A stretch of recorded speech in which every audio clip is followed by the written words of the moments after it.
नमस्कार मित्रों, स्वागत है आपका गाथा विद सुनील में। अगर आपने गाथा विद सुनील को सब्सक्राइब नहीं किया है तो कृपया सब्सक्राइब करिए गाथा विद सुनील को। आज का एपिसोड आधारित है राजा ययाति पर, जिन्होंने अपने बुढ़ापे को अपने पुत्र को देकर उनसे अपनी जवानी ले ली थी। एक बार की बात है, दैत्यराज वृषपर्वा की पुत्री शर्मिष्ठा और दैत्य गुरु शुक्राचार्य की पुत्री देवयानी अपनी सखियों के साथ अपने उद्यान में घूम रही थी। शर्मिष्ठा अति सुंदर राजपुत्री थी तो देवयानी असुरों के महागुरु शुक्राचार्य की पुत्री। दोनों एक दूसरे से सुंदरता में कम नहीं थी। वह सब की सब उस उद्यान के एक जलाशय में अपने वस्त्र उतार कर स्नान करने लगी। उसी समय भगवान शंकर पार्वती जी के साथ उधर से निकले।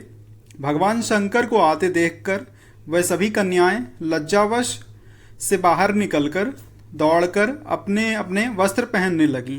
शीघ्रता में शर्मिष्ठा ने भूलवश देवयानी के वस्त्र पहन लिए। इस पर देवयानी अत्यंत क्रोधित हो गई और शर्मिष्ठा से बोली, रे शर्मिष्ठा, एक असुर पुत्री होकर तुमने मेरा वस्त्र धारण करने का साहस कैसे किया? तुमने मेरे वस्त्र धारण करके मेरा अपमान किया है। देवयानी के अपशब्दों को सुनकर शर्मिष्ठा अपने अपमान से तिलमिला गई और देवयानी के वस्त्र छीनकर उसे कुएं में धकेल दिया। देवयानी को कुएं में धकेलकर शर्मिष्ठा के चले जाने के पश्चात राजा ययाति आखेट करते हुए वहां पर आ पहुंचे और अपनी प्यास बुझाने के लिए वे कुएं के निकट गए।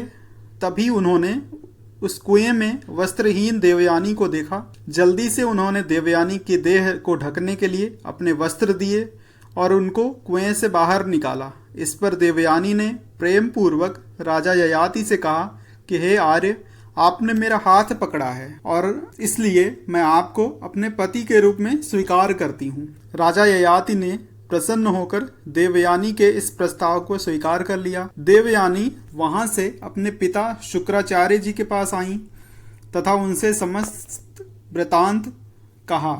शर्मिष्ठा के किए हुए कर्म पर शुक्राचार्य को बहुत क्रोध आया और वे दैत्यों से नाराज हो गए।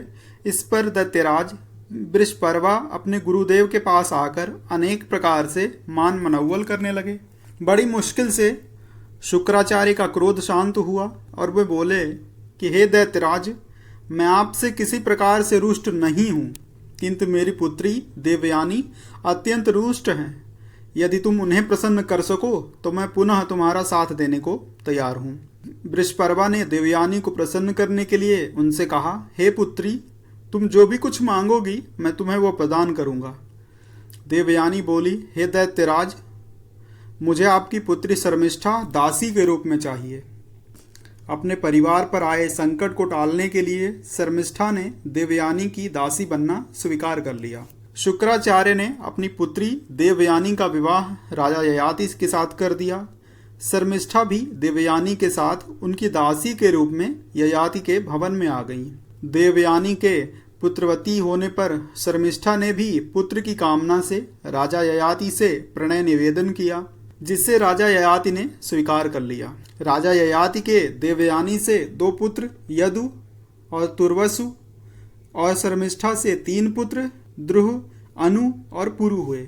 बाद में जब देवयानी को ययाति तथा शर्मिष्ठा के संबंध के बारे में पता चला तो वे क्रोधित होकर अपने पिता के पास चली गईं। शुक्राचार्य ने राजा ययाति को बुलवाकर कहा कि हे ययाति, तुम स्त्री लंपट हो, इसीलिए मैं तुम्हें शाप देता हूँ कि तुम्हें तत्काल वृद्धावस्था प्राप्त हो।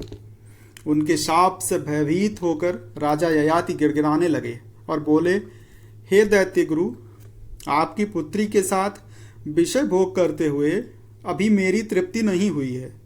इस शाप के कारण तो आपकी पुत्री का भी अहित होगा। तब कुछ विचार कर शुक्राचार्य जी ने कहा कि अच्छा, यदि तुम्हें कोई प्रसन्नता पूर्वक अपनी यौवनावस्था दे दे तो तुम उसके साथ अपनी वृद्धावस्था को बदल सकते हो। इसके पश्चात राजा ययाति ने अपने ज्येष्ठ पुत्र से कहा कि वत्स यदु, तुम अपने नाना के द्वारा दी गई मेरी इस वृद्धावस्था को लेकर मुझे अपनी युवावस्था दे दो। इस पर यदु बोला, हे पिताजी, असमय में आई वृद्धावस्था को लेकर मैं जीवित नहीं रहना चाहता, इसीलिए मैं आपकी वृद्धावस्था को स्वीकार नहीं कर सकता। ययाति ने अपने शेष पुत्रों से भी इसी प्रकार की मांग की, लेकिन सभी ने कन्नी काट ली। लेकिन सबसे छोटे पुत्र पुरु ने पिता की मांग को स्वीकार कर लिया। पुरु ने कहा, पिताजी, मैं आपको अपनी युवावस्था दे देता हूँ। पुत्र द्वारा युवावस्था प्राप्त होने के बाद 100 वर्षों तक राजा ययाति ने भोग विलास किया, पर विषय वासना थी कि बढ़ती ही जा रही थी। विषय वासना से तृप्ति न मिलने पर उन्हें उससे घृणा हो गई और उनके मन में राजा ययाति ने अपने पुत्र से कहा कि हे पुत्र, तुम अपनी युवावस्था वापस ले लो। ऐसा नहीं है कि मेरी इच्छाएं पूरी हो गई हैं, इच्छाएं अभी भी वैसी की वैसी ही हैं, लेकिन एक बात स्पष्ट हो गई है कि कोई इच्छा कभी पूरी नहीं हो सकती और मैं ऊब गया हूँ। भोग विलास रूपी ये भिक्षा पात्र कभी भरेगा नहीं, क्योंकि इसमें तलहटी ही नहीं है। इसमें कुछ भी डालो ये खाली का खाली ही रह जाता है। ऐसा कहकर उन्होंने पुरु को की युवावस्था उन्हें वापस लौटा दी और वैराग्य धारण कर लिया।